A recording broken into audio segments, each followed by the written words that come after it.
अद तय ख्याल करे, अद तय ख्याल करे। चलो गुरु चरण चले, चलो गुरु चरण चले, चलो गुरु चरण चले, चलो गुरु चरण चले। अब जय गुरु चरणों में जल की धारा, कैसे ऐसे तरे तो है, हाँ देखो ऐसे नहीं तो है। धनुष सते रंगी प्यारा, सबके मन को ये मोह है, हाँ जी ये मोह। चलो गुरु चरण चले, चलो गुरु चरण चले, चलो गुरु चरण चले, चलो गुरु चरण चले। आज कह ख्याल करेंगे, आज कह ख्याल करेंगे। चलो गुरु चरण चले, चलो गुरु चरण चले। पाद प्रचालन के बाद पूज गुरुदेव के कर कमलों में माँ जिनवाणी भेंट करने का भी सौभाग्य आज के हमारे विधान पुण्य अर्जकर्ता सराफ परिवार को है।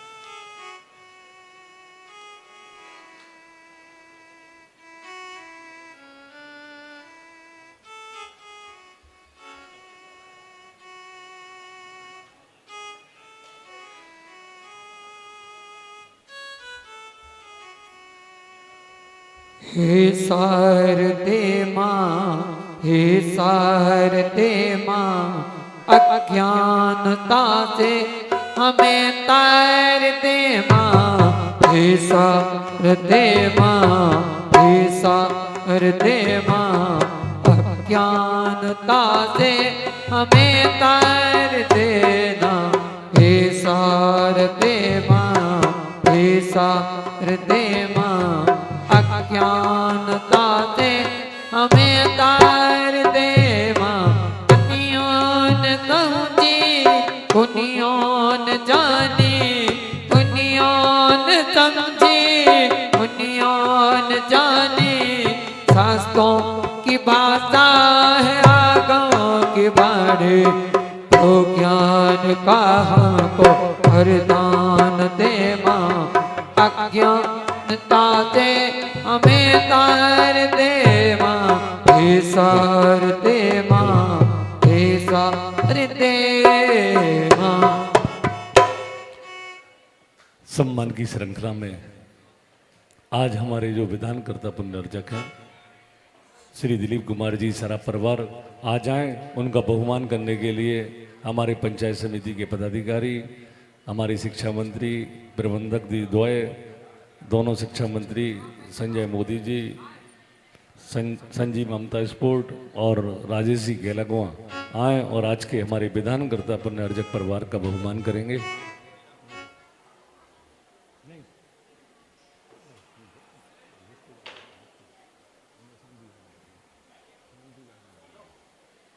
पहुंचे और मातृशक्ति का बहुमान करने का सौभाग्य मिला है। श्रीमती शोभा जैन, श्रीमती पुष्पा लकी बुगडुपो, श्रीमती उषा जैन, श्रीमती ममता मोहिनी, श्रीमती नीतू चिकलुआ पहुंचे और आज की मातृशक्ति का बहुमान करेंगे।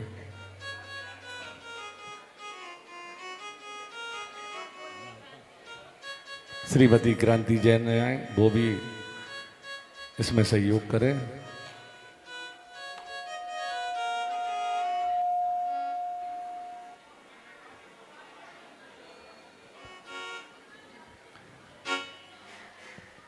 कल 29 तारीख को पूर्व संध्या पर, रक्षाबंधन की पूर्व संध्या पर जो 700 मुनियों पर उपसर्ग हुआ है, उस पर एक विशेष नाटिका 7:30 बजे से यहाँ पर होगी। और 30 तारीख को जो ललितपुर वालों को सौभाग्य मिला है एक दिन का घर घर के पड़गान का, नवदा भक्ति करने का आप लोगों से निवेदन है कि इस सौभाग्य को अपना अहोभाग्य मानकर इसका जो पूज्य गुरुदेव की अनुकंपा एक दिन की हम लोगों के ऊपर हुई है, उसका पूरा पुनर्जित करने का जो सौभाग्य है उसको लें और अपने नाम मोहल्लेवास यहाँ लिखवा दें, जिससे समुचित व्यवस्था हो सके। और 31 तारीख को दोपहर 2 बजे से यहाँ पर बाल संस्कार का कार्यक्रम है। पूज्य गुरुदेव के मुखारविंद से नमोकार महामंत्र के द्वारा उन्हें संस्कारित किया जाएगा। और 1 तारीख से जो हम लोगों के विशेष आग्रह पर पूज्य गुरुदेव ने आशीर्वाद दिया है, जो यहाँ पर शांति विधान होना है, जिसके भी भाव हों सीखता से न, कुछ ही नाम सीमित हैं। अभी प्रवचन के उपरांत उनसे श्रीफल यहाँ पर सापरवार यहाँ से भेंट कराया जाएगा। और समिति द्वारा एक व्यवस्था और की गई है कि उन्हें स्मृति की तौर पर एक कलश यहाँ से दिया जाएगा विधान करने के बाद, जिससे आप पूज्य गुरुदेव के पाद प्रक्षालन कर अपने घर ले जा सकते हैं उस कलश को। ऐसी व्यवस्था की है। मात्र 11,000 रुपये की राशि है। अपने शीघ्रता से नाम लिखा देंगे। सभी लोग अपने स्थान पर बैठ जाएं और पूज्य गुरुदेव के पावन श्री चरणों में हम संपूर्ण समाज की ओर से निवेदन करेंगे, हे गुरुवर, हम सभी को आप अपनी अमृतमयी वाणी से अभिषिंचित करने की कृपा करें। नमोस्तु आचार्य श्री, नमोस्तु नमोस्तु।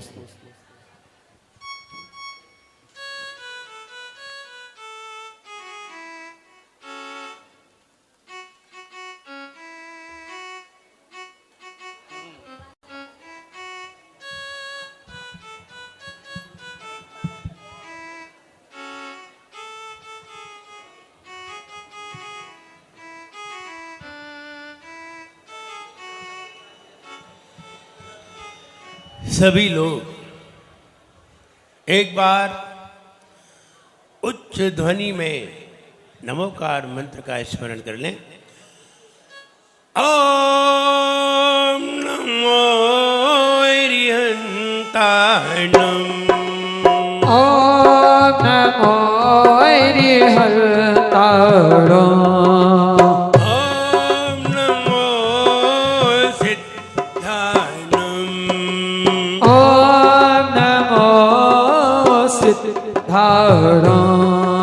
ओम नमो आयर्याणम, ओम नमो आयर्याणम, ओम नमो वज्रायणम, ओम नमो वज्रायणम, ओम नमो लोय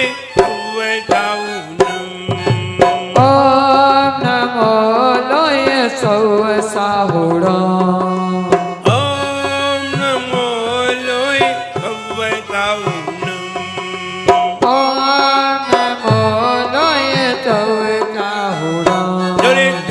आदिनाथ भगवान की जय हो, एक गज्जरा श्री पार्श्वनाथ भगवान की जय हो, एक गज्जरा श्री महावीर भगवान की जय हो, परम पूज्याचार्य श्री मानुतुंग मुनि महाराज की जय हो, परम पूज्याचार्य गुरुवर श्री विराट सागर जी गुरुदेव की जय हो, हिंसामयी जैन धर्म की जय हो।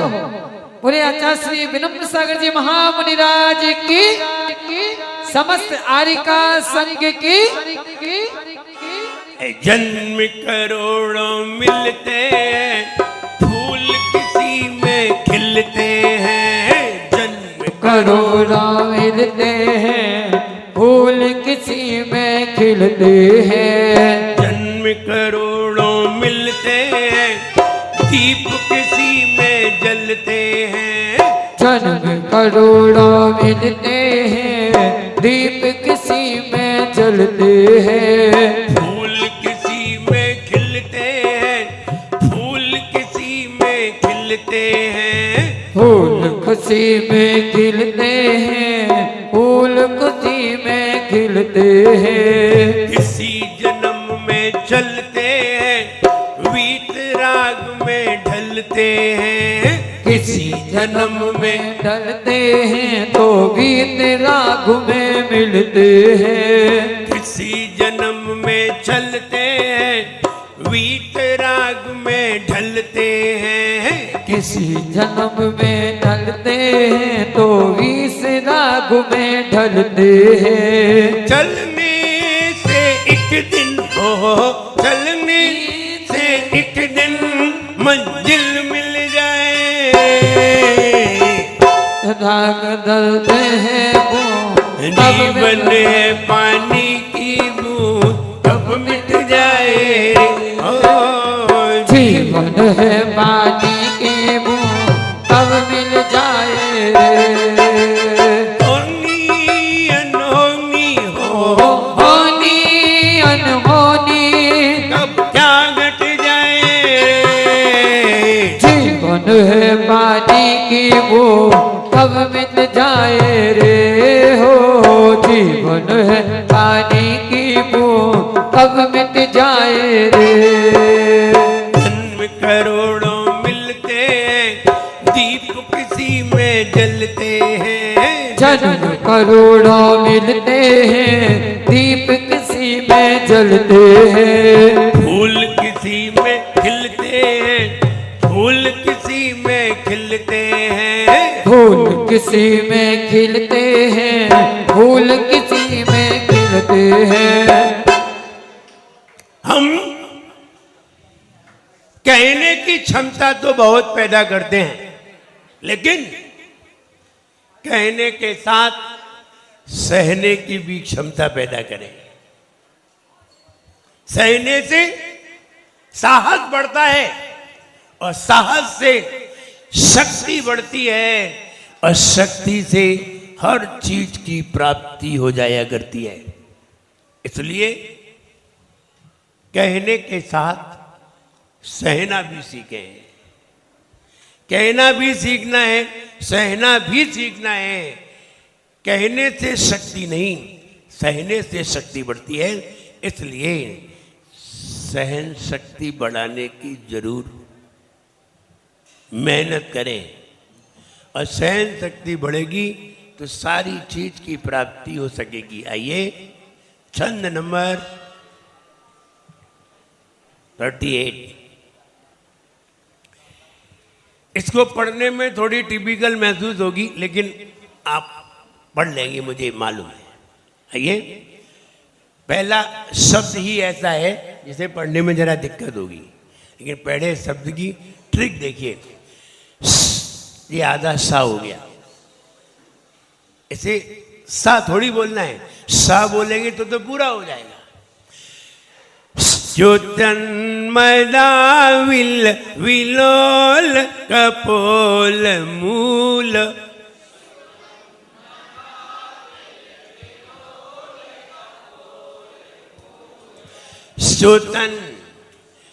ज्योतन्मदा विल विलोल कपोल मूल।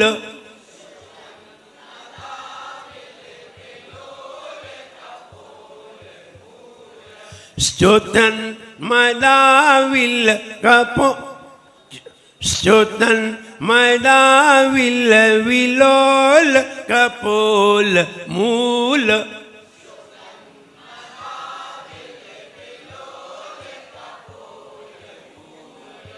मत्त भ्रामत भ्रमर नाद विवृद्ध कोपम।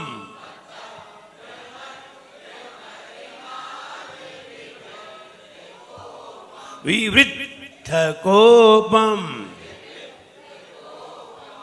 मत्त भ्रमत भ्रमर नाद विवृद्ध कोपम।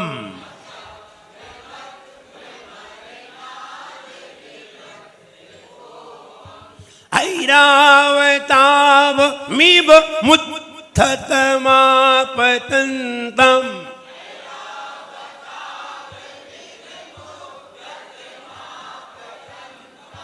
ऐरावताव मिव मुत्थतमापतन्तम्।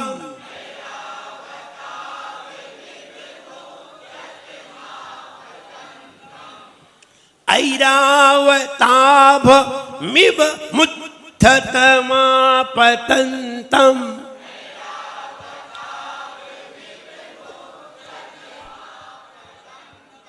दृष्ट्वा भयं भवतीनो भवदाश्रितानाम्।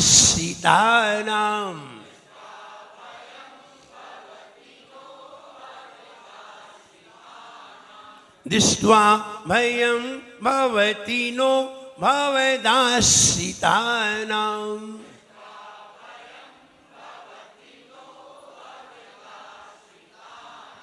बढ़िए।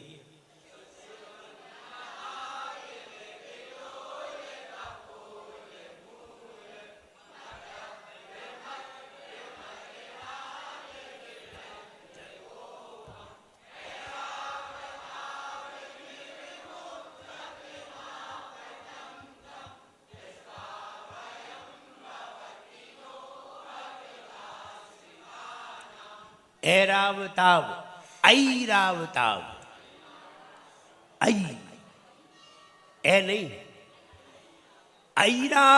ऐरावताव मिभमुद्धतमापतन्तम्।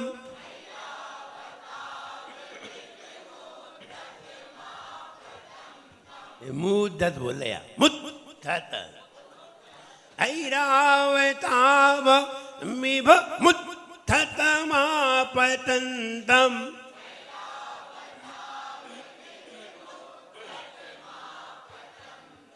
दृष्ट्वा भयं भवति नो भवदाश्रितानाम्।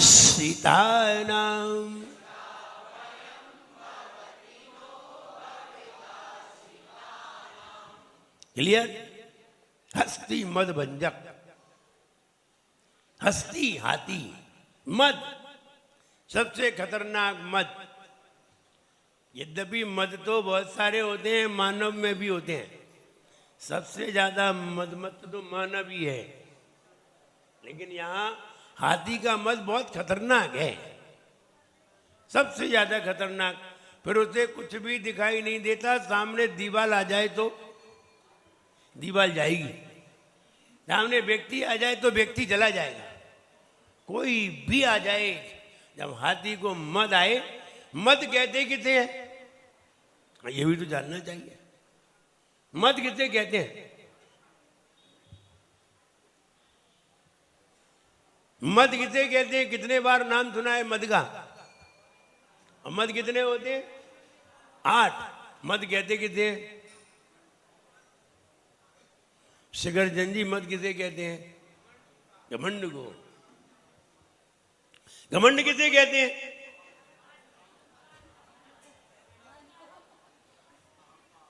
मान को। मान किसे कहते हैं? तुम तो नाम बता रहे हो, डेफिनेशन कहां बता रहे हो? या मेरा घर कहां है कि तुम्हारे घर के सामने?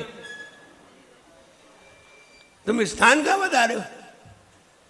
हम पूछ रहे हैं मद किसे कहते? तुम कहते घमंड को कहते हैं। हम डेफिनेशन पूछ रहे हैं, तुम तो नाम बता रहे हो। घमंड किसे कहते? तो मान को कहते। मान किसे कहते हैं? फिर कहते घमंड को कहते हैं। फिर वहीं घूम गए।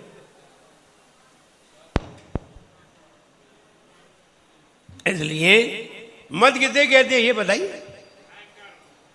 अहंकार। अहंकार किसे कहते हैं? बोले मद को।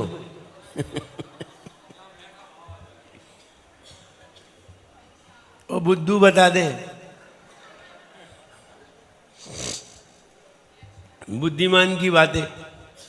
मद किसे कहते हैं और घमंड किसे कहते हैं? अहंकार किसे कहते हैं? खैर घमंड और अहंकार तो ठीक है, पर्यायवाची है, लेकिन मद और घमंड पर्यायवाची नहीं है। आचार्यों ने मद को मना किया है, अहंकार तो कहीं नाम ही नहीं लिया। रत्नकरण निशावकाचार में 8 मद का नाम लिया है, अहंकार का कहीं नाम नहीं लिया। तुम कह रहे अहंकार और मद एक ही बात है, कहीं घमंड का नाम नहीं है एक भी जगह। उन्मत्त, उन्मत्त माने पागल, तो मद नहीं है।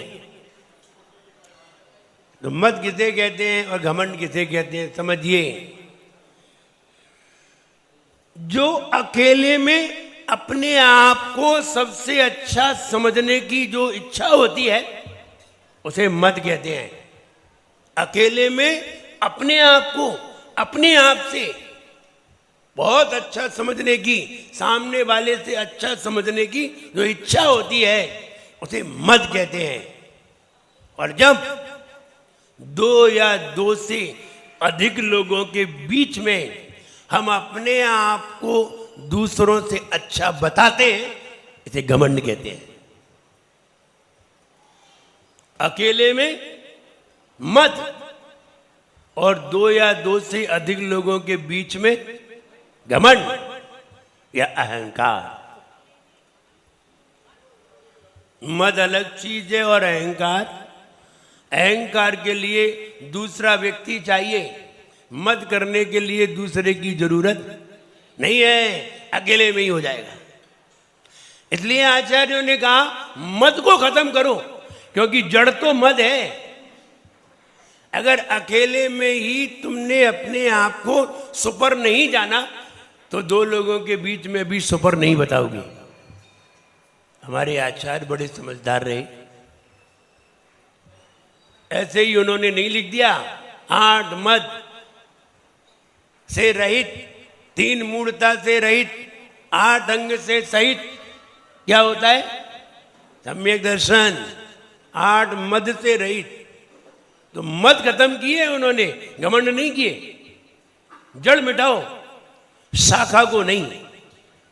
ये सब शाखाएं हैं, अहंकार, घमंड, दूसरे को नीचा दिखाना, ईर्ष्या करना, ये सब शाखाएं हैं। किसकी? मद की। और उन्होंने कहा मद को ही खत्म करो। तो मद खत्म हो गया, ना अहंकार होगा, न क्रोध होगा, न मान होगा, न कषाय होगी, न घमंड होगा, न दूसरे से ईर्ष्या होगी, कुछ नहीं होगा एक मद मिट जाने पर। और अगर मद है तो फिर कुछ भी निकल के बाहर आ सकता है, कुछ भी। अब 8 मद भी जान लीजिए। नंबर पहला मद, ज्ञानम पूजा कुलम जाति बलम रिद्धि तपो बपू हो गया। ज्ञानम पूजा कुलम जाति, ज्ञान का मद। हाँ, अकेले में बैठे हैं, देखिए मत देखिए, अकेले में बैठे हैं और अकेले में बैठे बैठे सोच रहे हैं सामने वाले लोग कुछ नहीं जानते। जानते तो हम ही हैं। हम कितना ज्ञान तो किसी को है ही नहीं है। यहाँ अकेले में बैठा बैठा सोच रहा है, अभी किसी के सामने नहीं है। और ये अकेले में बैठा बैठा जो सोचा जाता है, अकेले में बैठ करके जो विचार किया जाता है, चिंतन किया जाता है, वही सभी लोगों के बीच में निकल करके आता है। और अकेले में तुमने जो सोचा है वही आकर के निकालोगे। चाहे महाराज हो तो महाराज होकर के निकाल दोगे, श्रावक हो तो श्रावक होकर के निकाल दोगे, जो भी हो, लेकिन निकलेगा वही जो तुमने अकेले में विचारा होगा, वरना नहीं निकलेगा। अगर तुमने बढ़िया ज्ञान का चिंतन किया है, अपने आप में सही चिंतन किया है, आपके शब्दों में कभी भी अहंकार नहीं होगा। सही चिंतन किया है तो खूब शास्त्र को पढ़ लो। शास्त्र को पढ़ने से किसी के अंदर विनम्रता नहीं आ जाती, समझने से आती है। शास्त्र पढ़ने से तो अहंकार आता है। बताओ, शास्त्र पढ़ने से तो अहंकार आता है, विनम्रता नहीं आती। विनम्रता तो समझने से आती है, पढ़ने से अहंकार आता है। धन हो जाने से विनम्रता नहीं आती, अपने आप को समझने से विनम्रता आती है। धन से तो अहंकार आता है। बल हो जाने से विनम्रता नहीं आती, अहंकार आता है। लेकिन समझने से अहंकार नहीं आता। अब समझना जरूरी है, और जब समझ में आएगी तभी तुम्हारा अहंकार मिटेगा, तभी तुम्हारा घमंड टूटेगा। और जब तक समझ में नहीं आई तुम महाराज नहीं आचार्य बन जाओ, तब भी अहंकार दिखेगा। महाराज बनने से अहंकार, पीछे लेने से अहंकार थोड़ी टूटता है और बढ़ता है। पीछे लेने से अहंकार और बढ़ता है। अब तो सब लोग पांव पड़ने लगे, अब तो हमें और बढ़ जाता है। लेकिन जो समझदार होते हैं उनका ही अहंकार टूटता है, और जो समझदार नहीं होते, केवल बढ़ने वाले होते हैं, ऐसे लोगों का अहंकार टूटता नहीं और बढ़ता है। अहंकार किस किस का होता है? पहला मत ज्ञान का। हम बहुत ज्ञानी हैं, हमें समझाने आए हो, और समझा दे मुझे, चाहे भले ही वो गलती पे हैं। वो एक बार सुनाया था, ज्ञान का अहंकार तो सबको हो जाता है, लेकिन अहंकार का ज्ञान किसी को नहीं हो पाता। कि ये अहंकार है, हमें ऐसा नहीं करना चाहिए, ये वाला ज्ञान होना बहुत मुश्किल है। और ज्ञान का अहंकार देख लो। भाई आप बताइए, व्यक्ति में अहंकार किस पर आता है? अपने गुणों पर या दूसरे की वस्तु पर? दूसरी वस्तु पर अहंकार आता है या अपने गुणों पर? हमेशा दूसरों की वस्तु पर अहंकार आता है, अपने गुणों पर कभी भी अहंकार नहीं आता। इसलिए पहला अहंकार ज्ञान का अहंकार। पहले तो मत पैदा होता है अकेले में, फिर 4 लोगों के सामने हमारी आवाज में अहंकार की बातें निकलती हैं। हमसे तो बढ़कर कोई है ही नहीं, ज्ञानी तो हम ही हैं, ज्ञान तो मेरे ही पास है। ऐसा सोच करके सामने वाले को लज्जित करना, सामने वाले को डाउन करना, सामने वाले का तिरस्कार करना, ये अहंकार है। और अकेले में बैठ करके सोचना क्या है? मत और अहंकार में अंतर, प्राइड एंड प्राउड, दोनों में अंतर है। दूसरा मद आता है कौन सा? ज्ञानम पूजा। और बहुत मान्यता हो रही है, बहुत पूजा हो रही है, बहुत लोग मेरे पास आते हैं, बहुत लोग मुझे मानते हैं। गौतम गणधर, इंद्रभूति गौतम क्या अहंकार में घूम रहा था। 500 शिष्य और 500 शिष्य का गुरु इंद्रभूति गौतम। और जब इंद्र ने समझाया कि भाई ये बता दो इसका अर्थ क्या है,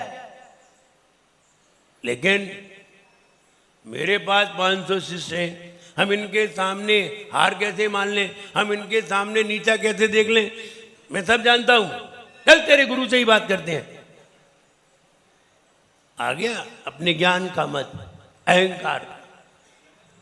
गुरु के पास आया और देखा, शिष्यों को लेकर के आया, और जैसे ही भगवान महावीर को देखा तो उसका सारा अहंकार बदल गया।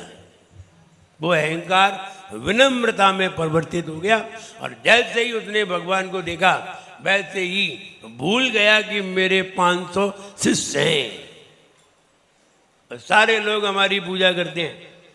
कई लोग तो ऐसे ही हैं, पूजा के मारे नहीं आए, पूजा के मारे साधु के पास नहीं आए। विचार करिए, अब तो नहीं, अभी भी चल रहा है।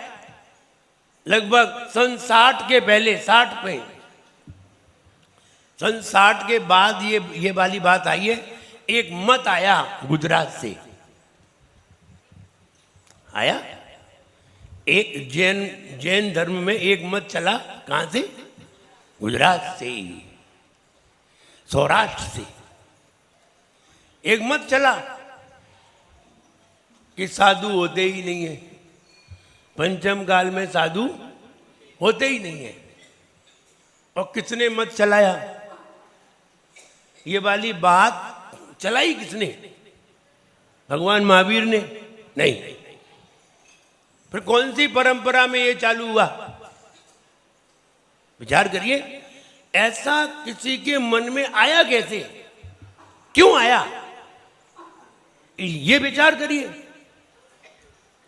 एक व्यक्ति श्वेतांबर संप्रदाय में पैदा हुआ और श्वेतांबर संप्रदाय में पैदा होकर के बड़ा हो गया, और श्वेतांबर संप्रदाय में साधु हो गया और श्वेतांबर संप्रदाय का विद्रोह किया और बीतरागी प्रतिमा को देख करके बीतरागी प्रतिमा को स्वीकार कर लिया और था श्वेतांबर। और बीतरागी प्रतिमा को स्वीकार किया और श्वेतांबर होने के बाद अब पलटा खाया, वहां से विद्रोह किया और दिगंबर में प्रवेश कर लिया। अब दिगंबर साधु के सामने दिगंबर साधु को स्वीकार कैसे कर ली? क्योंकि मेरे जो अनुयायी हैं, मेरी जो पूजा करने वाले हैं, वे दिगंबर को मानने वाले थे नहीं। तो फिर कैसा विद्रोह किया कि मूर्ति तो बीतरागी लेकिन गुरु सरागी, मूर्ति बीतरागी और गुरु सरागी। आप ध्यान रहे, आप दिगंबर संप्रदाय में पैदा हुए, आप दिगंबर साधु बन जाएं और दिगंबर साधु बन करके आप फिर श्वेतांबर बन जाएं। दिगंबर साधु बन करके अन्य किसी साधु की मान्यता में चले जाएं। ध्यान रहे, आपके सामने भले ही श्वेतांबर साधु आ जाएं और आप श्वेतांबर हो जाएं, लेकिन तब भी आप अपना सर उन श्वेतांबर साधु को झुकाने वाले नहीं है। क्योंकि जो पैदा होने के जो संस्कार हैं, वे संस्कार टूटने वाले नहीं है। सामने वाला व्यक्ति वीतरागी प्रतिमा को तो बना लिया, लेकिन दिगंबर साधु को सर झुकाने को तैयार नहीं हुआ। पूजा मत। इतने सारे लोग हैं, ये क्या कहेंगे?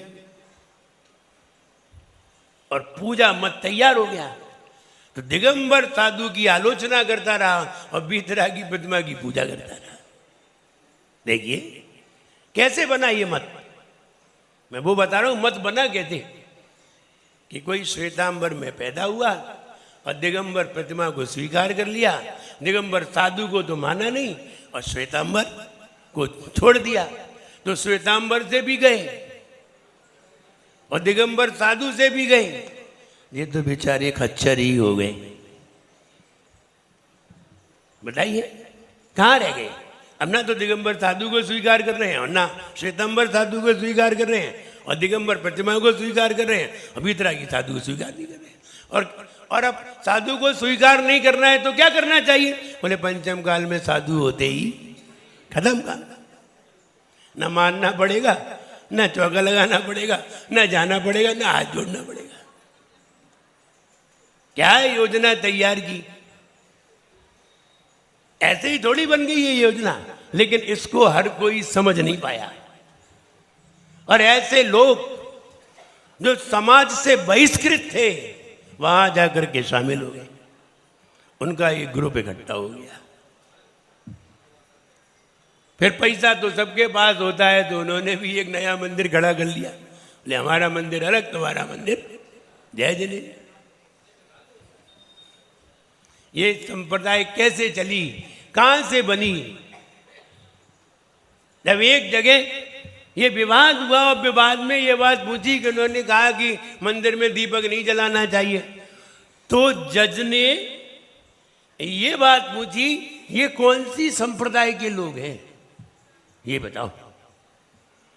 क्योंकि अभी तक ऐसी कोई संप्रदाय हमने देखी नहीं जहां मंदिर में दीपक जलता नहीं। हमने ऐसी संप्रदाय ही नहीं देखी। हमने हिंदू संप्रदाय में बहुत सारे मंदिर देखे, जैन संप्रदाय में भी देखे, लेकिन ये कौन सी संप्रदाय है, ये कौन सा धर्म है? तो अब क्या कहते, जज के सामने फेल हो गए। अब फेल हो गए तो रिजेक्ट हो गए। तो कहने का मतलब ये है, ये कौन सा मत आया? पूजा मत। कि हमारे इतने सारे अनुयायी हैं, ये फिर क्या कहेंगे? तो इस झगड़े में उन्होंने अपना एक नई संप्रदाय तैयार कर ली। इससे मतलब नहीं है कि धर्म का क्या होगा, इससे मतलब नहीं है कि लोगों का क्या होगा। लोग सम्यक दर्शन कैसे प्राप्त करेंगे? गुरु नहीं मिलेंगे तो सम्यक दर्शन की प्राप्ति कैसे होगी? इससे उन्हें कोई मतलब नहीं है। अपना मतलब सिद्ध होना चाहिए। अहंकारी के यही लक्षण है। अहंकारी के यही लक्षण है। मेरा मतलब सिद्ध होना चाहिए। दुनिया चाहे कुछ करे, उसे दूसरों की चिंता नहीं होती।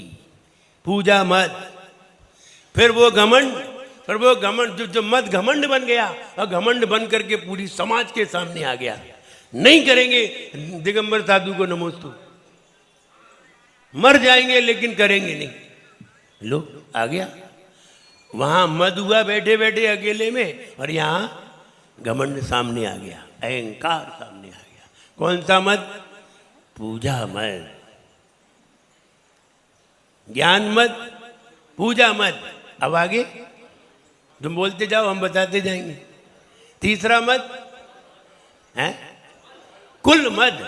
कुल, मेरा कुल बहुत ऊंचा है, मेरा कुल बहुत ऊंचा है, तुम्हारा कुल तो बहुत नीचा है। पहले बैठा बैठा सोचना, अकेले में सोचना कि जैन कुल सबसे ऊंचा है। क्यों ऊंचा है ये तो बताइए। क्या तुम में ऊंचाई है? कौन सी ऊंचाई लेके तुम पैदा हुए हो जो कह रहे कि जैन कुल बहुत ऊंचा है? जैन कुल से तो क्षत्रिय कुल ऊंचा है। एक भी तीर्थंकर जैन कुल में जन्मे नहीं, जैन धर्म चलाया है, जन्मे तो क्षत्रिय कुल में है। तुम कह रहे जैन कुल में, जैन कुल काहे का ऊंचा है? तो जैनी तो डरपोक है,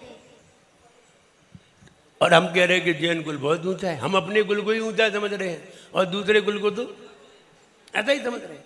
ये है कुलमद।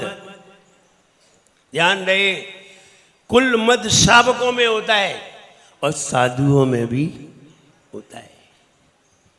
हमने एक बार हम बुंदेलखंड में 2002 में जब हम यहाँ यहीं चातुर्मास आसपास हो रहे थे, तब एक जगह पता चला कि बुंदेलखंड में साधुओं में भी कुल की बातें हैं कि हम परिवार हैं जे गोलापुरा में। हमने कि धन हो। हमने फिर पहले हम जानते ही नहीं थे। पहले इतना बड़ा संघ था हमारे आचार्य श्री का, लगभग 35-40 पीछी थी, 42 पीछी थी। 42 पीछी तक हमें ये ही नहीं मालूम हमारे आचार्य श्री कौन से गोत्र के, हमें ही नहीं मालूम। और इतने सारे साधु हैं, हमें किसी का भी नहीं मालूम।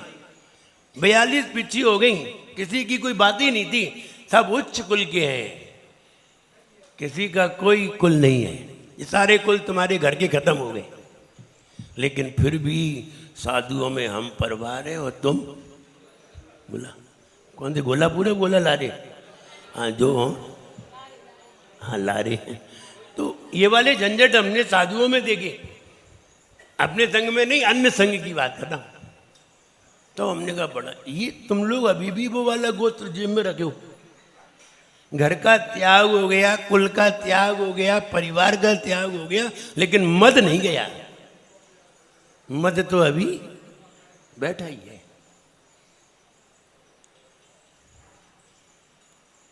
तो वो चीज हमने जब देखी तो हमें बड़ा आश्चर्य हुआ। तो हमने कहा अभी भी तुम्हारे दिमाग में मद है और तुम अपने आप को सम्यक दृष्टि समझ रहे हो। आएगा सम्यक दर्शन? यहां तो 8 मद में से एक भी मद आ जाए तो फिर कहां से सम्यक दर्शन होगा? बताइए आचार्य विद्यासागर जी कौन से कुल के हैं? मालूम है किसी को? नहीं मालूम। ऐसा होना चाहिए। और हमें अपने कुल क्या दूसरे के कुल की पता है, उन्हें किसी की भी पता नहीं होगी। और कोई ने आके उनके कान में डाल दी तो वे भूल जाते होंगे। क्या लेना देना मुझे इससे? हम तो उच्च कुलीन हैं। साधु उच्च कुल का होता है। साधु के सारे कुल खत्म, एक ही कुल रह जाता है, उच्च कुल। तो ये कुल मत। अब साधु में मत बता दूं कौन से होते हैं। हम ये वाली परंपरा के हैं, हमारे आचार्य ये हैं, हमारे आचार्य ये हैं, जो अपना अपना कुल लिए घूम रहे हैं। ये साधु परंपरा नहीं है, कुल परंपरा ली है। और कुल में कह रहे हैं मेरा कुल अच्छा है।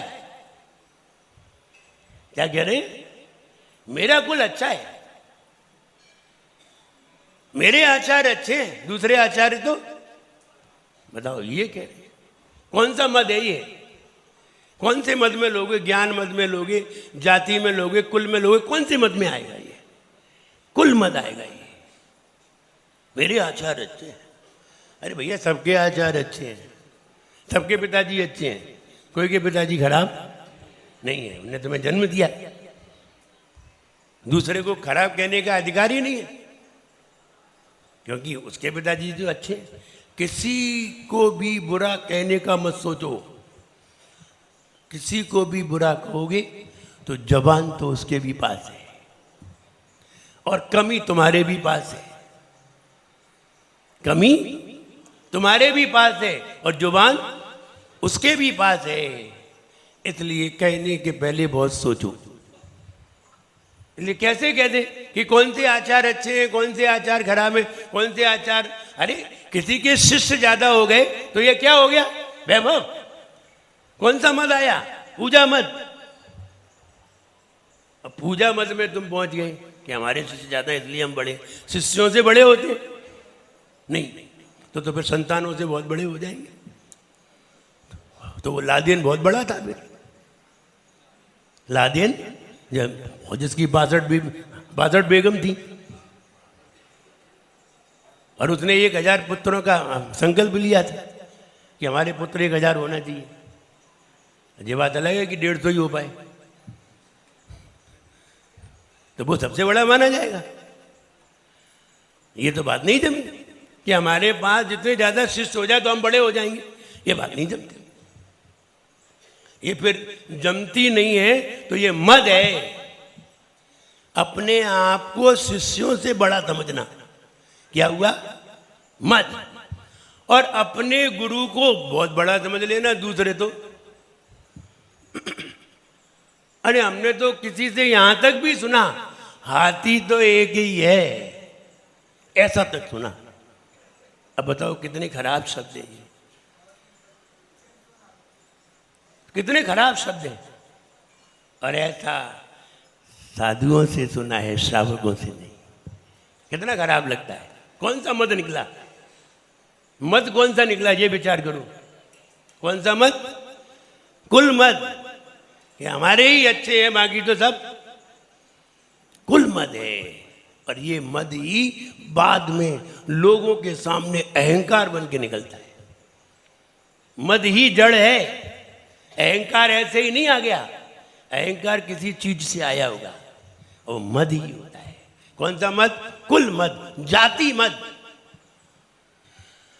हम ही सही जानते हैं, हम ही सही शास्त्रों को पढ़ते हैं, बाकी तो कोई शास्त्र सही है ही नहीं। जनवाणी माता है और जनवाणी में है वही सही है, बाकी तो सब गलत है। नहीं, जनवाणी में भी सही है और बाकी लोग कह रहे हैं वो भी सही है। आप पहले अच्छी तरह न्याय और नय तो पढ़ो, तब निर्णय कर पाओगे। और न्याय नय पढ़े नहीं और निर्णय करने चले गए और दूसरे को गलत कहने लगे। नहीं, कहने के पहले 1000 बार सोचो, पढ़ो, वरना जाति मत आ जाएगा। ये तो हुआ साधु में। और श्रावक में अपनी माँ के मत। मेरे मामा बहुत अच्छे हैं। मामा और कौन कौन होते हैं? नाना, मामा, नानी, मामी, इन पे ही मत कर रहे, लेना ना देना। तो ये मत और मत के बाद अहंकार, 4 लोगों के बीच में। जाति मत, जाति के बाद बल मत, ताकत है बल। अब देखो मत कैसे आता है। कोई पहलवान कोई कसरत करता है और आईने के सामने खड़ा हो जाए तो क्या देखता है? बताओ। पहलवान हो और आईने के सामने हो तो क्या देखेगा? अपने पहले भगोड़ा देखेगा, फिर ताकत देखेगा, अपना शरीर देखेगा और शरीर देख देख के इठलाएगा, मैं तो बहुत अच्छा हूं, मेरे उसमें 6 ऐप बन रहे तो ऐसा देख करके इठला रहा है। ये अकेले में जो इठला रहा है आईना के सामने, ये मद है। और जब 4 लोगों के सामने अपनी शर्ट खोले तो ये अहंकार है। इसलिए बल मद और बल अहंकार दोनों होते हैं। इन दोनों से बचना चाहिए, बल मद और बल अहंकार दोनों ही। ऐसा नहीं है श्रावकों में ही होते हैं, 8 मद साधुओं के लिए भी मना किए हैं, इनसे बचना है। बल बल मद, बल के बाद रिद्धि मद। रिद्धि, हमारे पास तो मंत्र की सिद्धि है, हमारे पास तो निमित्त ज्ञान है, हमारे पास निमित्त ज्ञान नहीं है। आचार्य विमल सागर महाराज, कभी आपने उनके दर्शन किए हों और उनके पास बैठे हों तो पता चले कि निमित्त ज्ञानी होकर के भी वे कितने सरल थे, कितने सरल थे, बहुत ही सरल। मैं एक बार मंदिर में बैठ करके और पूजन कर रहा था, तो महाराज जी दर्शन करने आए होंगे तो हमें पीछी मार के चले गए। अब हमने कहा हमने तो नमस्ते ही नहीं की थी, तो अभी पीछी मार दी। धीरे से ऐसे ही किया था। नहीं, महाराज जब जा रहे थे ना, अब पूजन कर रहे हैं, भाई महाराज निकले तो क्या करेंगे, नमस्ते तो करेंगे, तो वहीं से बैठे बैठे ऐसे ही किए तो उन्होंने पीछी मारी। तो हमने कहा देखो महाराज कितने सरल हैं। और हमने जब महाराज से कहा महाराज गुरुदेव हमें आपसे थोड़ा सा समय चाहिए, बोले 1:30 बजे आ जाना। कितने सरलता में कह दिया, और 1:30 बजे हम गए, उन्होंने आराम से चर्चा की। तो कहने का मतलब ये बहुत सरल, निमित्त ज्ञानी होकर के कोई से बात न करे, बताओ, आने ना दे किसी को। जहां भीड़ क्या लाइन लगी रहती, और वहां भी वे बिल्कुल सरलता में, सबसे सरलता से बात करते। ध्यान रहे, ज्ञान ही सरलता लाता है। ज्ञान नहीं हो तो सरलता नहीं आएगी, ज्ञान के कारण सरलता आती है, और ज्ञानी ही सरल होता है। इसलिए निमित्त ज्ञानी मुनि महाराज, यानी इतनी रिद्धि, यानी वर्तमान में निमित्त ज्ञान होना बहुत मुश्किल है। कहाँ हुआ, किसको किसको हुआ, तब से किसको सुना है? विमल सागर जी के बाद कोई का नाम आया? अभी तक नहीं आया। या आचार्य महावीर कीर्ति महाराज का आया था, या आचार्य विमल सागर जी का आया। इसके बाद तो किसी का भी नाम अभी तक नहीं आया। और इतने ज्ञानी होकर के भी इतने सरल थे, उन्हें रिद्धि मद नहीं था। लेकिन रिद्धि जरा सा नेक वैभव प्राप्त हो जाए, जरा से 4 पैसे वाले इकट्ठे हो जाएं, करोड़पति लोग इकट्ठे हो गए, या फिर देखो साधु का मत, तो देखो बात ही नहीं करे किसी से। विचार करो, काय का मत, काय का मत आया तुम्हें? काय का घमंड आया? किस पे घमंड आया? दूसरों पे। ये दूसरे कब तक तुम्हारे पास रहेंगे? लेकिन विचार तो जिंदगी भर रहेगा। इसलिए सही विचार कीजिए। साधु के पास 10-20 लोग इकट्ठे हो जाए और करोड़पति अरबपति, फिर देख लो तुम साधु, वो तुम्हें पूछे तक नहीं, वो दूर से हो गए दर्शन, चलो। ऐसी बात करिए, विचार करिए कौन सा मद आया। इसे कहते हैं रिद्धि मद। फिर अहंकार होना, मद के बाद अहंकार होगा। तप मद, मैं 10 उपवास करता हूं,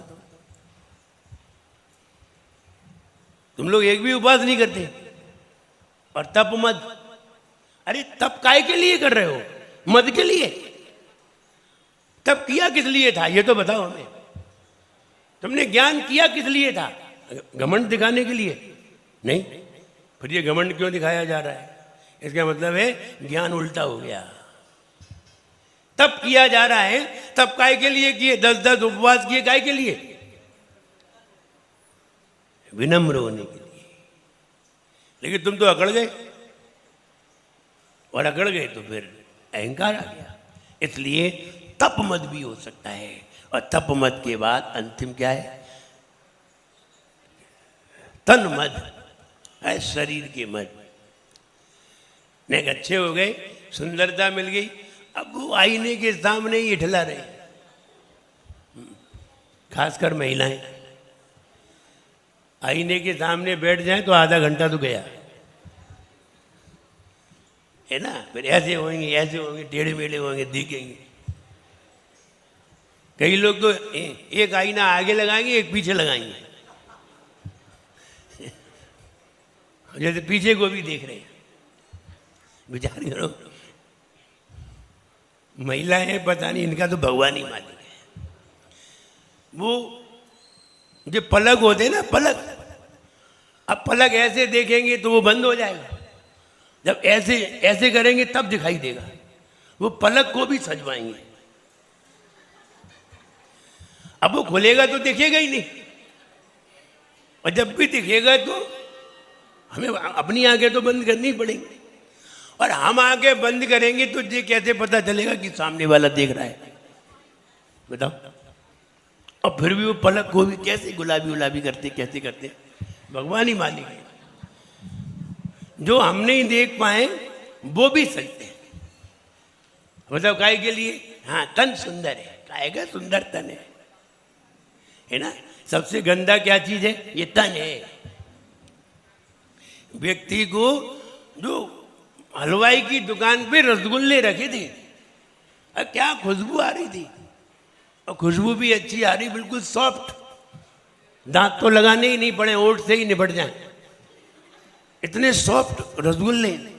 और खाने का मन हो गया तो उसने एक रसगुल्ला मांगा, रसगुल्ला खाया, और रसगुल्ला खा करके 1 मिनट वो मुंह में रखे रहा। 1 मिनट नहीं, आधा मिनट ही बहुत था।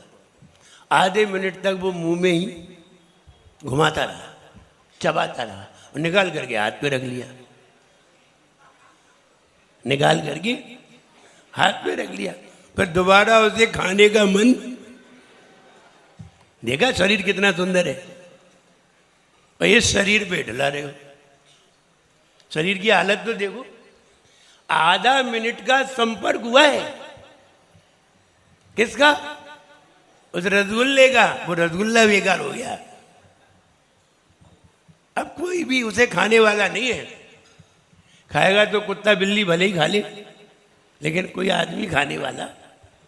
आधा मिनट के संपर्क से कोई वस्तु इतनी खराब हो सकती है, और हम उसके ऊपर बैठे जा रहे हैं।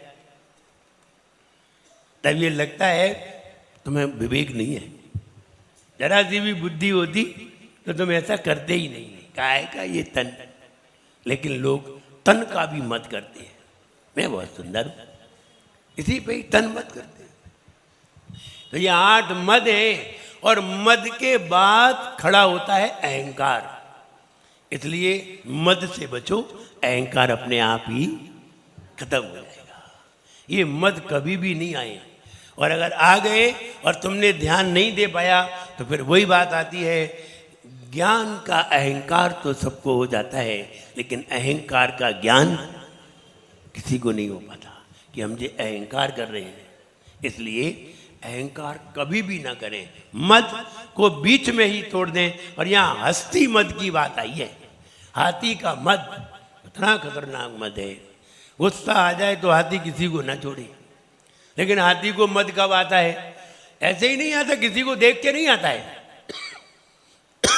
मद तब आता है जब उसके माथे पर भौरे भिनभिना जाए, और काले भौरे और भिनभिना रहे, तब गुस्सा तो आएगी। हमने एक बार बताया था, वो व्यक्ति को मच्छर काट रहे थे तो गुस्सा में उसने जहर पी लिया, जहर पी लिया और लेट गया। बोले मच्छरों से बोला खाओ अब सब मरोगे। तो ऐसे ही मद उत्पन्न हो गया, सब मच्छर काट रहे थे, परेशान हो गया। परेशान होता है आदमी, क्या नहीं कर ले। तो इसलिए उसने, अब वो मद जब उसके भौरे चारों तरफ मंडराते हैं तो उसे बहुत गुस्सा आती है, और इतनी जोर से गुस्सा आती है कि सामने फिर जो भी आ जाए वही निपटा दी, माने नहीं। इसलिए हस्ती मत को यहाँ रोकने के लिए आचार्यों ने कहा है, हस्ती मत भंजक। भंजक माने हस्ती मत को, हाथी के मत को भिन्न भिन्न करने वाला, छिन्न भिन्न करने वाला, नष्ट करने वाला। इसका फल जाप देखें, ओम ह्रीम अर्हम नमो मन बलिनम, ओम ह्रीम अर्हम नमो मन बलिनम, ओम ह्रीम राम नमो मन बलिनम। ऐसे मुनि महाराज एक अंतर मुहूर्त में, अंतर मुहूर्त कितने बड़ा होता है? एक अंतर मुहूर्त कितना बड़ा होता है? 48 मिनट का तो मुहूर्त होता है। एक समय कम ये अंतर मुहूर्त नहीं होता।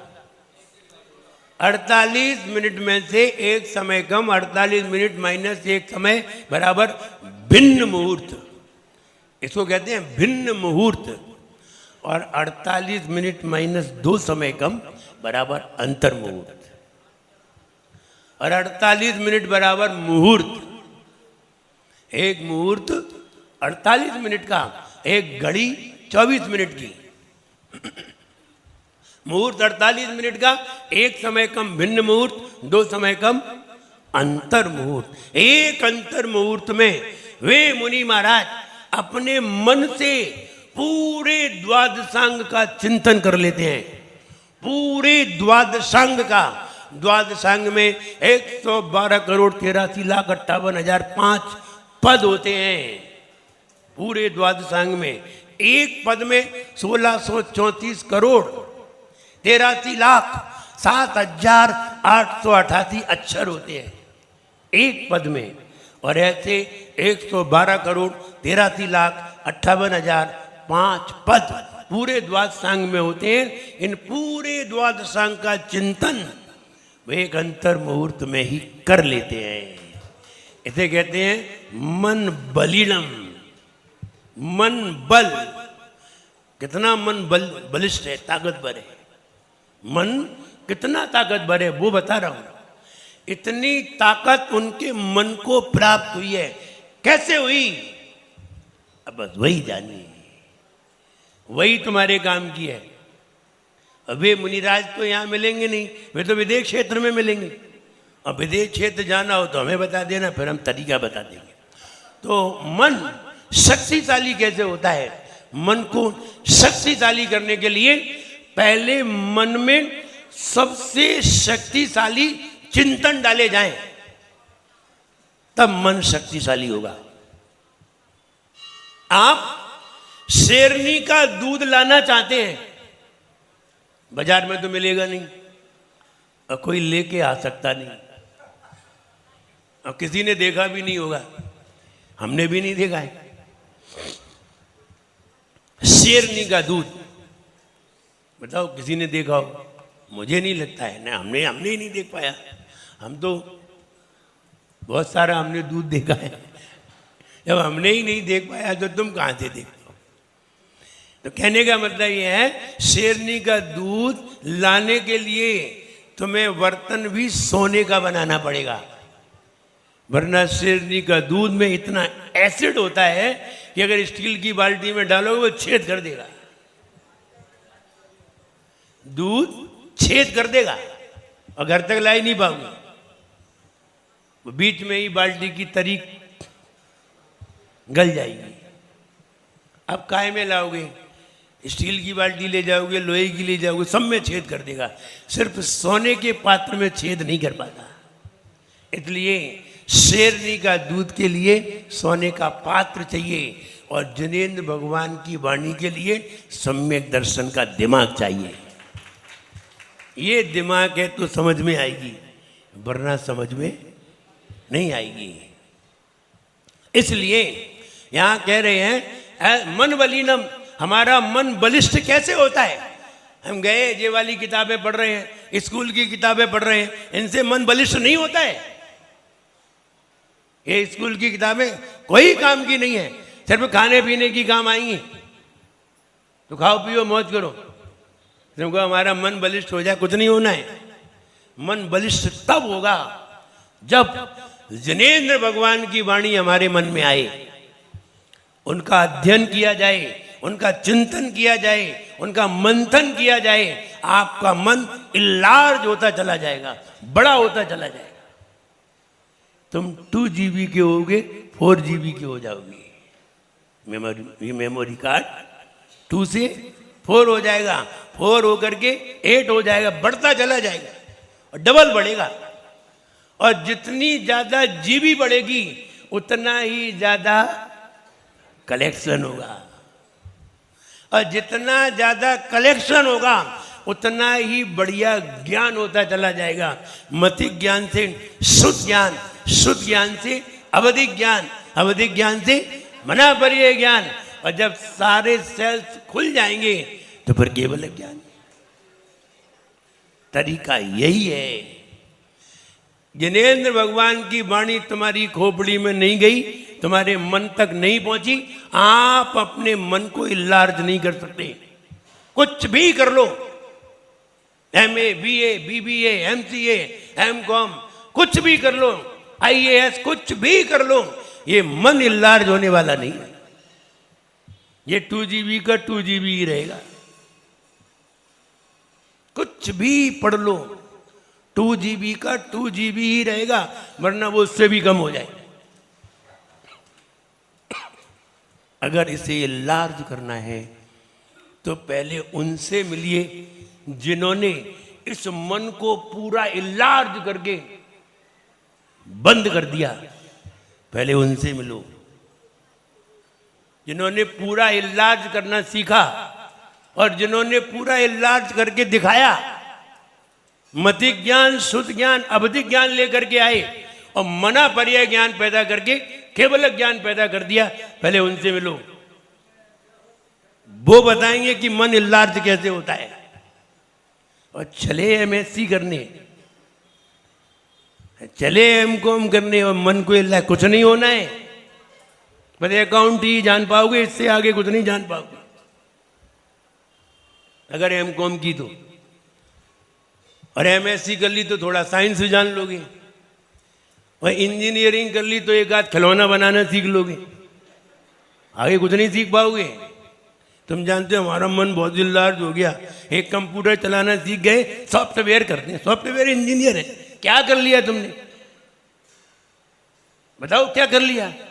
एक कंप्यूटर पे थोड़ा चित्र बनाना सीख गए, हाँ सोच रहे हम तो बहुत बड़े हो गए, 1.5 लाख रुपए मिलते हैं। हाँ बहुत मिलते हैं तुम्हें।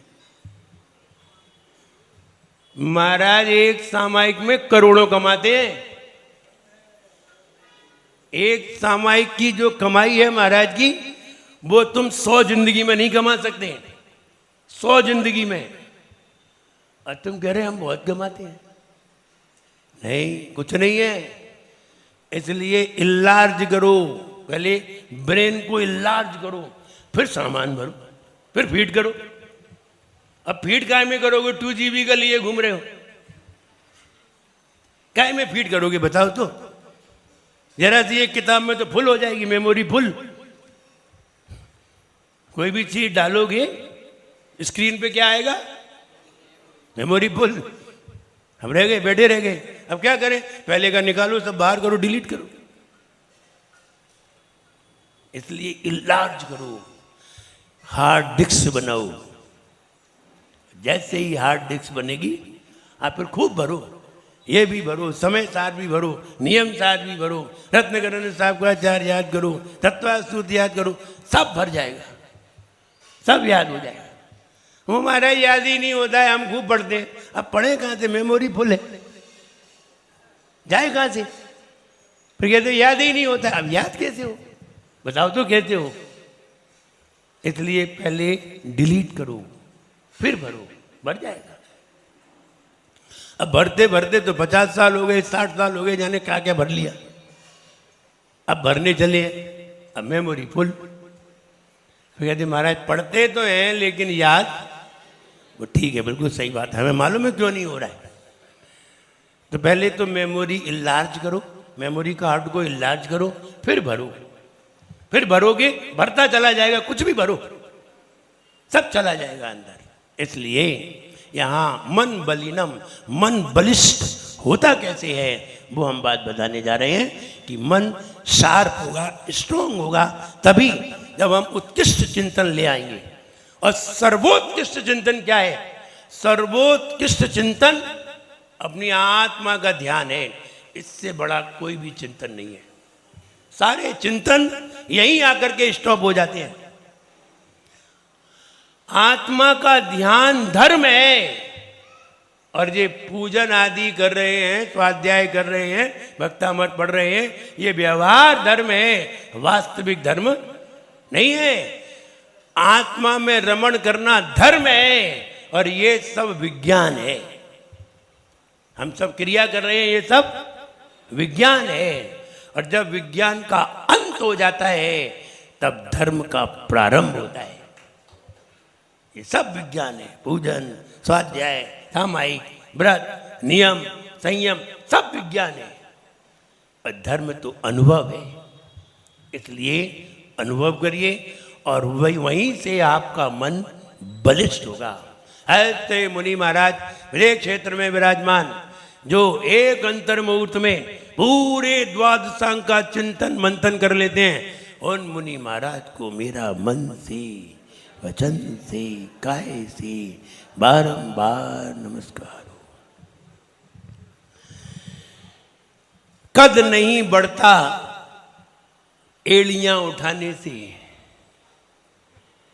कद नहीं बढ़ता एड़ियां उठाने से, ऊंचाइयां मिलती हैं सर झुकाने से। अरे एड़ी उठा उठा के ऊंचे हो रहे नहीं हो गए। कद नहीं बढ़ता कभी एड़ियां उठाने से, ऊंचाइयां मिलती हैं हमेशा सर झुकाने से। इसलिए ऊंचाइयों को प्राप्त करें और ऊंचाइयों को प्राप्त करने का तरीका है सर्वोत्कृष्ट चिंतन अपने जीवन में लाएं। सर्वोत्कृष्ट चिंतन तुम्हारे जीवन में जिस दिन आ जाएगा, आज भले ही तुम्हें तीर्थंकर प्रकृति का बंध न हो, लेकिन तीर्थंकर मिलने पर तुम्हें तत्काल तीर्थंकर प्रकृति का बंध हो जाएगा। सर्वोत्कृष्ट चिंतन खेल नहीं है, बहुत कठिन है, और जो करता है वो तीर्थंकर भी बनता है।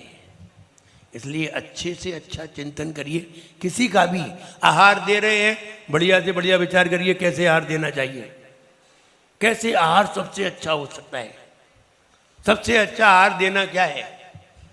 औषधि देना है। सबसे अच्छी तरीके से औषधि कैसे दे सकते हैं, विचार करिए। और ध्यान रहे, किसी दूसरे के विचार को पढ़ करके तुमने विचार किया है तो वो तुम्हारा विचार नहीं है। ये बात हम कई बार कहते हैं। दूसरे की चाबियों को, दूसरे की तिजोरी की चाबियों को, अखिलेश भैया, दूसरे की तिजोरियों की चाबियों को अपने छल्ले में लटका लेने से तुम्हारा ताला नहीं खुल जाता। आया समझ? दूसरे के चिंतन अपनी खोपड़ी में रख लेने से तुम्हारा चिंतन नहीं हो जाता और तुम्हारा ताला नहीं खुलेगा। तुम्हारा ताला तुम्हारी ही ताली से खुलेगा और उसका ताला उसने अपनी ताली से खोला है। और ताली सबके पास है, ताली सबके पास है।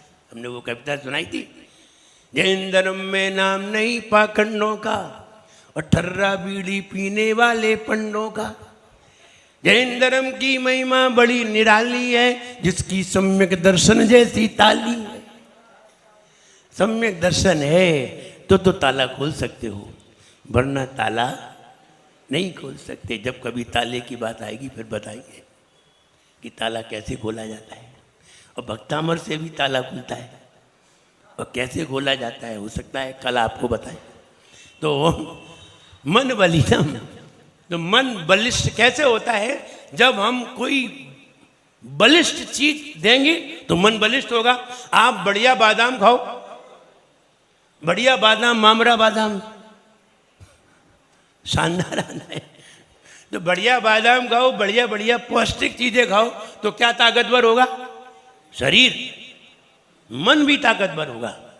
लेकिन आप सूखी रोटी खाओ तो शरीर मेहनत से ताकतवर तो होगा, लेकिन मन बलिष्ठ नहीं होगा। सब चीज को बलिष्ठ करने की अलग अलग चीजें हैं। ऐसे ही मन को बलिष्ठ करने के लिए सबसे बढ़िया चिंतन चाहिए, सबसे बढ़िया अध्ययन चाहिए। और सबसे बढ़िया सर्वश्रेष्ठ क्वालिटी की किताब कौन सी है? शास्त्र, जिन वाणी सर्वश्रेष्ठ क्वालिटी की है, इसका अध्ययन करो, इसका चिंतन करो, इसका मंथन करो, मन अपने आप ही लार्ज। और जिन मुनियों को ये मन रिद्धि प्राप्त हुई है, जिन मुनियों को ये रिद्धि मन बलीनम रिद्धि प्राप्त हुई है, वो MSc करने से नहीं हुई, ना IAS करने से हुई है। वो रिद्धि जनेन्द्र भगवान की आज्ञा का पालन करने से और जनेन्द्र भगवान के शास्त्र को पढ़ने से हुई है, और किसी से वैसे ही तुम्हें होगी, और कोई तरीका नहीं है। इसलिए उन मुनिराज को हमने नमस्कार किया। आइए अर्थ देखते हैं। चित्र में देखिए, आदिनाथ भगवान विराजमान, बाजू में हाथी। और हाथी कैसा है? हाथी के ऊपर चारों ओर भौरे मंडरा रहे हैं, और हाथी मद में आ गया है। इतना मद में आ गया है, बहुत गुस्सा हो रहा है, लेकिन फिर वो शांत भी बैठा है। कैसे शांत बैठ गया? अब देखिए कैसे शांत हुआ। जिसने, हे भगवान, आपके चरणों का जिसने आश्रय लिया, आपका जिसने स्मरण किया, आपका जिसने ध्यान किया, ऐसे व्यक्ति के सामने ऐसा क्रूर हाथी आया तो चुपचाप से बिल्कुल शांत हो गया। क्या करते? आपके सामने हाथी आ जाए तो क्या करोगे? वे दौड़ लगाएंगे, तो वो हाथी भी दौड़ लगाएगा फिर। और जंगल है, कहाँ भागोगे? कुछ मत करो, चुपचाप से बैठ जाओ, आदिनाथ भगवान को स्मरण करो। वो हाथी भी चुपचाप बैठ जाएगा। आखिर ये किसका ध्यान कर रहा है? पहले ऐसे ध्यान कर लेने दो, बाद में निपटेंगे। ये हाथी भी तो यही सोचेगा, पहले ऐसे ध्यान कर लेने दो। भगवान के ध्यान में कौन बाधा करे? तो वो भी शांत बैठ गया। ध्यान कर लो, वो ध्यान करता ही रहा, वो भी बैठा रहा, शांत हो गया। तो इसलिए कोई भी तरीका नहीं है। सांप आपके चारों ओर सांप आ जाए काटने के लिए, अब क्या करोगे? पता करोगे क्या? आया ना ये बोल, शेर तुम्हारे सामने आ जाए तो क्या करोगे? बोले मुझे क्या करना है, जो करेगा वही करेगा, उसे करना है जो कुछ करना है, हमें क्या करना है? तो कहने का मतलब ये है कि ऐसा हाथी भी सामने आ जाए तो मत भरा हो तो हम क्या करें? आचार्य महाराज कहते हैं जो आपका आश्रय ले ले उसके सामने वो हाथी भी निर्मद हो जाता है। क्यों हो गया निर्मद? बस ये विचार करिए। आपका स्मरण करने से हाथी निर्मद क्यों हो गया? क्योंकि हाथी को मालूम है कि हमसे भी ज्यादा ताकतवर वो है जिसको जो याद कर रहा है, वो हमसे भी ज्यादा ताकतवर है, इसलिए वो शांत हो गया। आज सामने वाला व्यक्ति तुम्हें मारने आ रहा था, लड़ने आ रहा था, तुमने कह दिया जानते हो मोदी से हमारी अच्छी पहचान है, तो सामने वाला व्यक्ति शांत हो गया। कब हुआ? जब उसे मालूम चल गया कि सामने वाले की पहचान हमसे भी ज्यादा ताकतवर से है, तब शांत हुआ। ऐसे नहीं हो गया। ऐसे ही वो हाथी को पता चल गया कि ये तो हमसे भी ज्यादा ताकतवर है, तो हाथी चुपचाप। फिर हाथी क्या, शेर हो, हाथी हो, कोई भी हो, सब शांत हो गए। भगवान से बड़ा कोई और भगवान से ज्यादा ताकतवर भी कोई नहीं है। तुम्हें कोई बचा सकता है तो उसी का स्मरण बचा सकता है, कोई नहीं बचा सकता। कोई भी दुख हो कौन बचा सकता है? ईश्वर ही बचा सकता है। इसलिए यहां कहा, अब देखिए अर्थ देखिए, च्योतन झरते हुए, मदाविल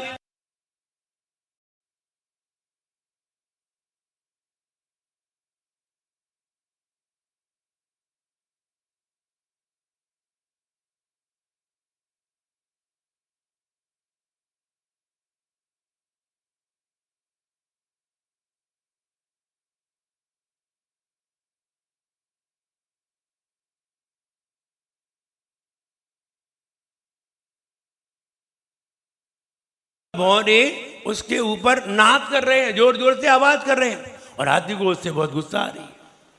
और हाथी को गुस्सा सबसे ज्यादा भौरे से ही आती है। तो भौरे उसमें नाद विवृद्ध नाद कर रहे हैं, भ्रमर नाद कर रहे हैं, विवृद्ध कोपम, और उसका क्रोध बहुत बढ़ गया है। किसका? हाथी का। देखो हाथी का क्रोध बता रहे हैं, पहले हाथी की विशेषता बता रहे हैं कि इतना खतरनाक हाथी है और इतना खतरनाक हाथी भी उसके सामने शांत हो जाता है। तब ये बताने जा रहे हैं कि उससे भी खतरनाक कोई है और आप उसी का स्मरण करिए। हाथी से मत डरिए, उसी का स्मरण करिए। फिर हाथी मार दे तो अरे मार दे तो मार दे, लेकिन आप उसका स्मरण कर रहे हैं और हाथी तुम्हें मार भी दे तो तुम्हें इतनी शक्ति मिलेगी कि तुम आकर के हाथी को भी पछाड़ दोगे, अगर उसका स्मरण कर रहे हो तो।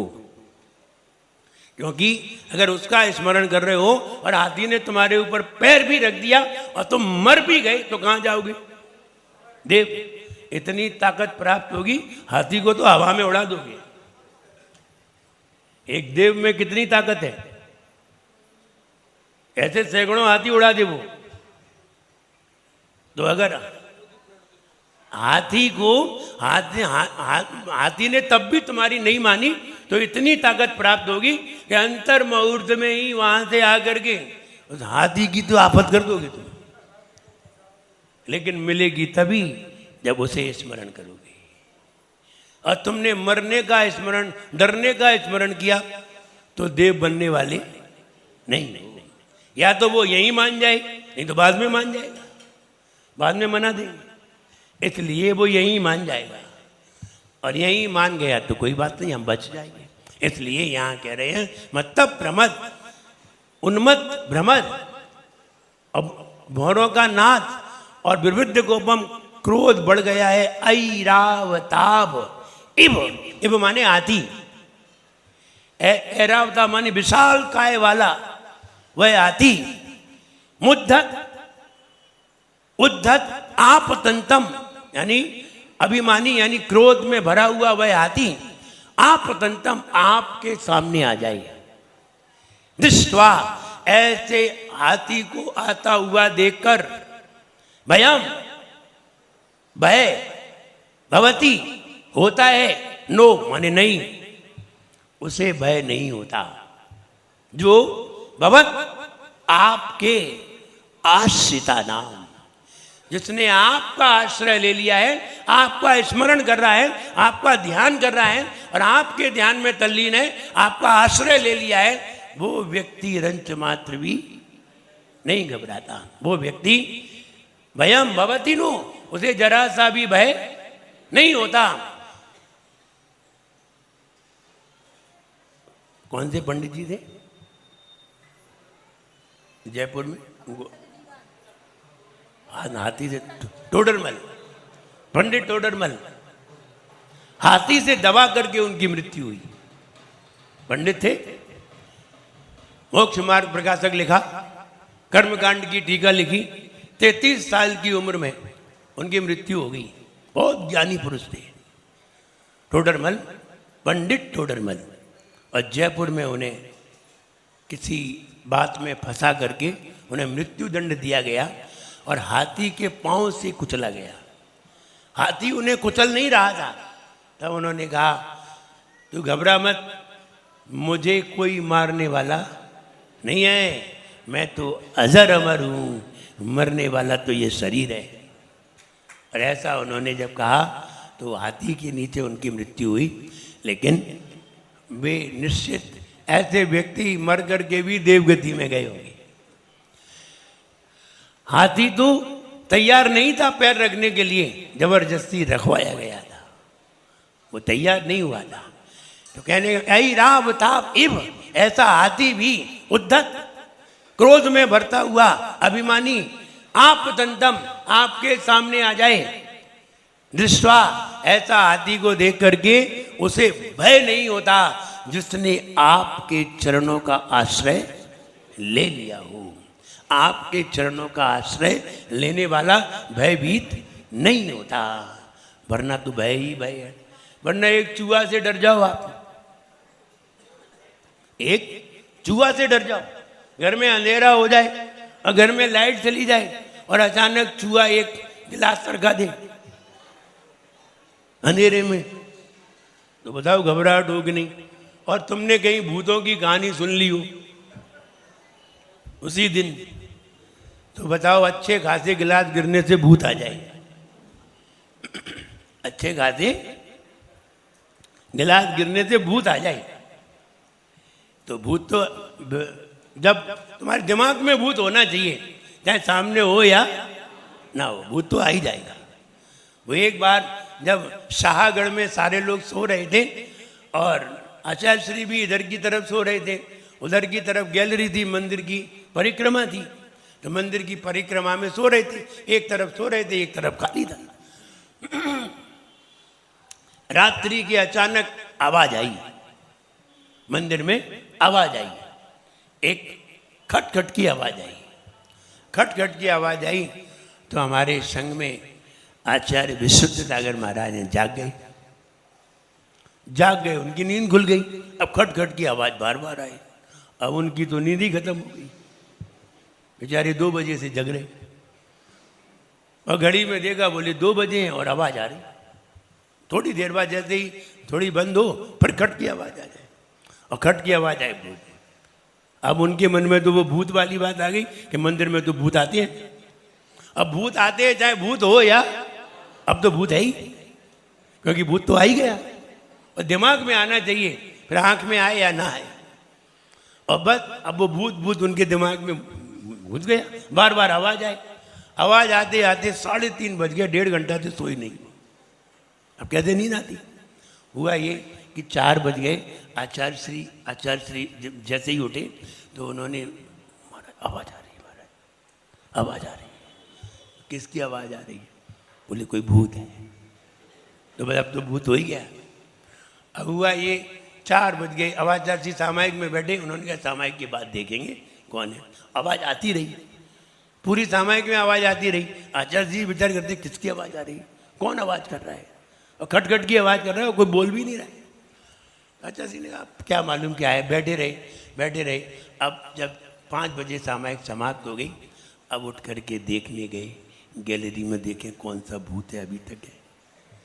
और देखने गए अब आचार्य श्री आगे, विश्व सागर पीछे। बोली महाराज जाने आगे होगा तो महाराज जाने। तो जैसे ही आगे बढ़ते ऐसे धीरे से देखते देखा एक कैलेंडर टंगा हुआ था, उसमें नीचे डंडी लगी हुई थी और हवा चल रही थी, तो खटखट की आवाज आती। कैलेंडर हिलता था आवाज नहीं, और हवा से हिलते खटखट की आवाज आती थी। यदि कैलेंडर टंगे रहते बस वैसे टंगा था। तो आचार्य जी ने कहा भूत था नहीं, भूत यहाँ था। तो यहाँ अगर है तो फिर कहीं भी भूत हो सकता है। एक चूहा छोटा सा गिलास सरका दे ना, और घर में अंधेरा हो, महिला अकेली हो, वो तो भूत ही आ जाए। इसलिए मन बली हम यहाँ कहना चाहते हैं, दृष्ट्वा वयम, वह घबराता नहीं है। जब वो भगवान के आश्रय हो जाता है वह घबराता नहीं है। आइए फीड करने के लिए तैयार हो गया। ओ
भगवान क्रोध व मद से उन्मत्त, हे भगवान क्रोध व मद से उन्मत्त हाथी मारने के लिए यदि सामने आ जाए, हे भगवान क्रोध व मद से उन्मत्त हाथी, क्रोध व मद से उन्मत्त हाथी, क्रोध व मद से पागल हाथी यदि मारने के लिए सामने आ जाए, क्रोध व मद से उन्मत्त हाथी यदि मारने के लिए सामने आ जाए तो वह व्यक्ति रंच मात्र भी नहीं घबराता जो आपके चरणों के आश्रित हो जाता है।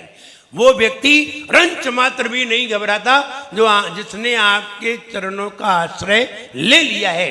जो आपके चरणों के आश्रय आ जाता है वो व्यक्ति रंच मात्र भी नहीं घबराता है। भगवान क्रोध व मद से उन्मत्त हाथी, क्रोध व मद से उन्मत्त हाथी यदि मारने के लिए सामने आ जाए, हे भगवान क्रोध व मद से उन्मत्त हाथी यदि मारने के लिए सामने आ जाए तो वो व्यक्ति रंच मात्र भी नहीं घबराता जिसने आपके चरणों का आश्रय ले लिया है।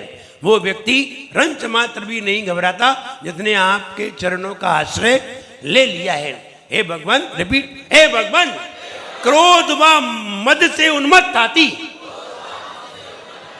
हे भगवान क्रोध व मद से उत्पन्न हाथी यदि मारने के लिए सामने आ जाए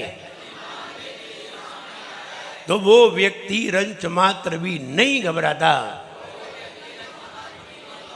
जो आपके चरणों के आश्रय हो जाता है।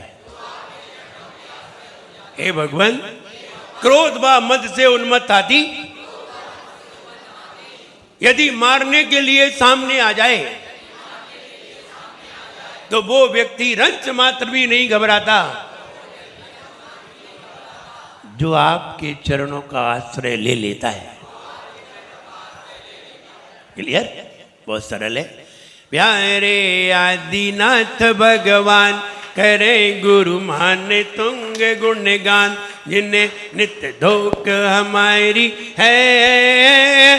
भक्तामर स्तोत्र की महिमा सबसे न्यारी है कि मोरी सुनैयो हृदय में गुन लैयो।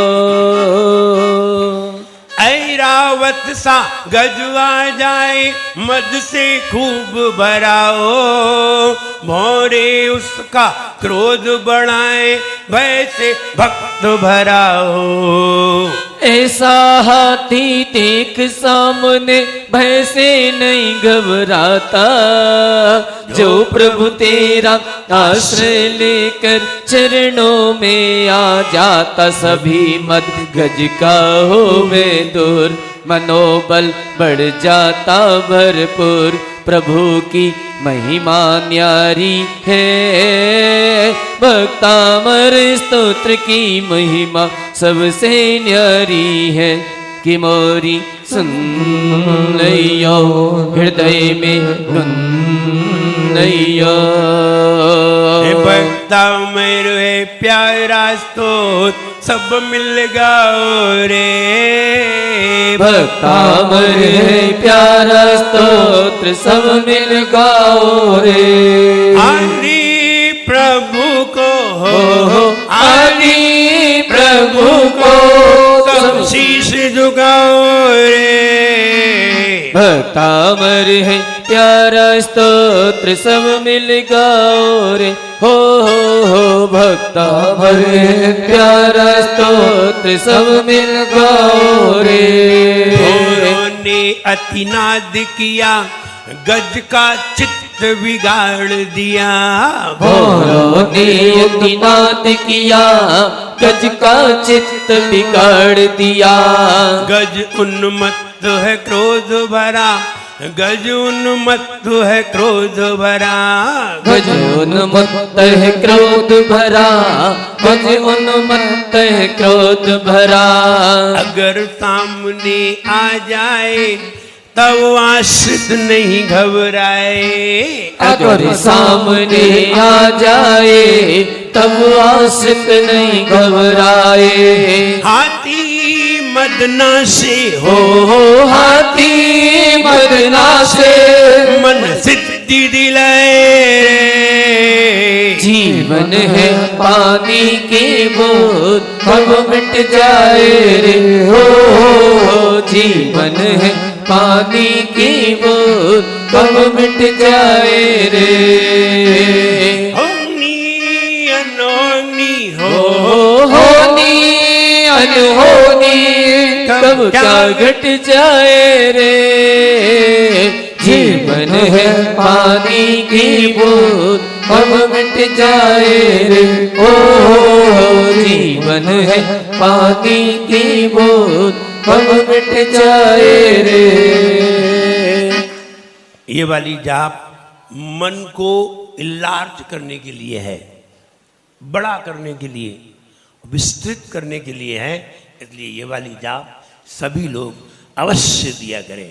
ओम ह्रीम हरम नमो मनबलिनम, ओम ह्रीम रम नमो मणवलीनम, ओम ह्रीम हरम नमो मनबलिनम, ओम ह्रीम रम नमो मणवलीनम, ओम ह्रीम हरम नमो मनबलिनम, ओम ह्रीम रम नमो मणवलीनम, ओम ह्रीम हरम नमो मनबलिनम, ओम ह्रीम रम नमो मणवलीनम, ओम ह्रीम हरम नमो मनबलिनम, ओम ह्रीम रम नमो मणवलीनम, ओम ह्रीम हरम नमो मनबलिनम, ओम ह्रीम रम नमो ओम मणवलीनम, ह्रीम हरम नमो मनबलिनम, ओम ह्रीम रम नमो ओम मणवलीनम, ह्रीम हरम नमो मनबलिनम, ओम ह्रीम रम नमो मणवलीनम, ओम ह्रीम हरम नमो मनबलिनम। ओम ह्रीम रम नमो मणवलीनम। माथे पर ओम ह्रीम श्री सम्यक दर्शन ज्ञान चारित्रेभ्यो नमः। ओम ह्रीम श्री सम्यक दर्शन ज्ञान चारित्रेभ्यो नमः। ओम ह्रीम श्री सम्यक दर्शन ज्ञान चारित्रेभ्यो नमः। ओम ह्रीम श्री सम्यक दर्शन ज्ञान चारित्रेभ्यो नमः। ओम ह्रीम श्री सम्यक दर्शन ज्ञान चारित्रेभ्यो नमः। ओम ह्रीम श्री सम्यक दर्शन ज्ञान चारित्रेभ्यो नमः। बोले 1008 श्री आदिनाथ भगवान की जय। बोले परम पूज्य आचार्य गुरुवर श्री विनम्र सागर जी गुरुदेव की जय हो। सभी लोग 2 मिनट बैठे रहें। हम सभी के